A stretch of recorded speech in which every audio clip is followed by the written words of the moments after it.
Our question for today is, what do you do if a client doesn't pay you? I just got an email today that we have a client who has a balance, and I'll tell you exactly what we do in order to try to get paid.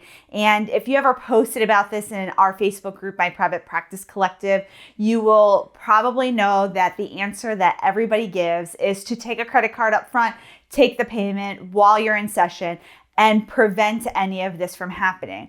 But I want to tell you that there's a lot of different reasons why maybe your client may owe a balance. And I will give you the answer now, and then I'll give you our steps to the answer. And our answer is really, we bill our clients if they have a balance, but we don't chase people down for, endless amounts of time. We recognize that time is money and that we will put in a certain amount of effort to collect payment.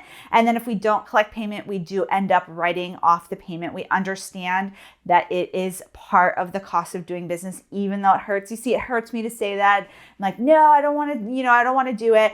But we don't want to spend too much time chasing down payments when we could utilize our time to do other things that would be more fruitful for our practice. There's a lot of reasons why your clients might have a balance. Their credit card may have gotten declined. Maybe you take the payments at the end of the day and you've called them or you've tried to connect with them and they haven't called you back. Maybe it's an insurance client and their insurance lapsed and the payment has been recouped.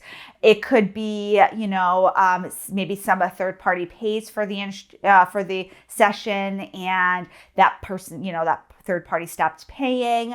There's a lot of different reasons. So don't feel bad if you have a client who, hasn't paid you and is dodging you. It happens to the best of us. Again, like I said, we get this happening. We take a look at this. There's a lot of reasons why people I forgot my credit card today, or, maybe they pay by check and they forgot their checkbook and then they're going to pay you. And then, and so if it happens, what we do three things. So you can do any of these three things in a way that works for your practice. One, we always have the therapist try to connect with the client. They're the ones who, if you're in a group practice, this is more applicable, but even in your solo practice, we want you to connect with the client. Maybe at the next appointment, you say, hey, I need a credit card on file. Or if they don't have other appointments scheduled, you call them and say, hey, we have, an outstanding payment. Can you give me a call back?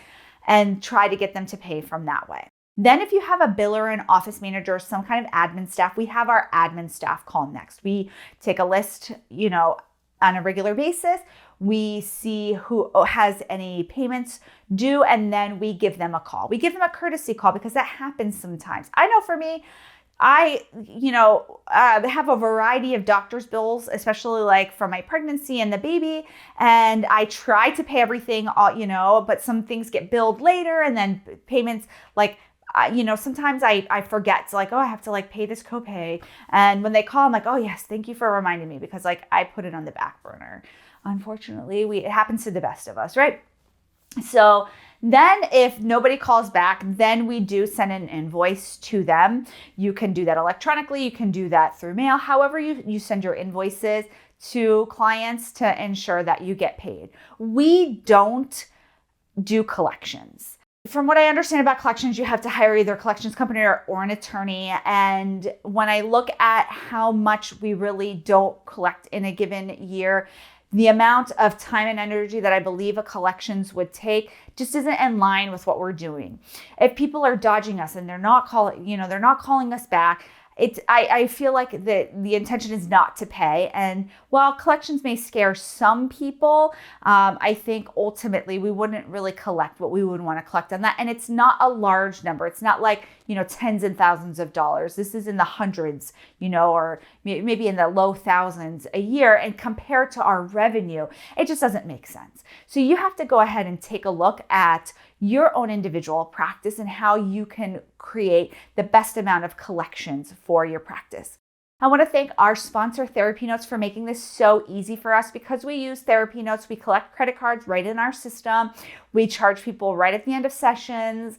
We have ways to communicate with our clients. So if you're looking for an electronic health record that can really improve your collections, I want you to check out TherapyNotes. They are fantastic. And what makes them stand apart is they have a free telehealth option and they have wonderful customer service. So thank you to TherapyNotes.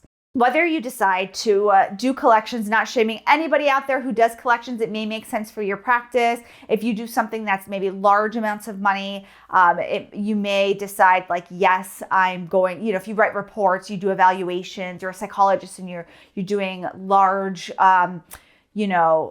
invoicing, that it may make sense for you to do something like a collections if you were to write a report and they didn't, you were not able to collect payment. So I don't think it's so black and white, and I think it's different for every practice, but I really want you to think about like, how long do I want to chase this money for? Yes, it hurts. Like, hurts, the hearts over here. Hurts right in our heart when our clients don't pay us. I totally get it. It doesn't feel good. We're like, we have this rapport, I've been seeing you and now you don't want to pay me.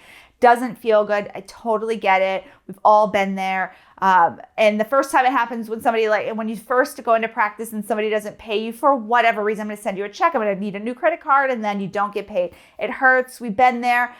Again, best practice is to make sure to mitigate any of these issues prior to session, but you can't always do that. So don't beat yourself up. I will see you soon, everybody. Bye.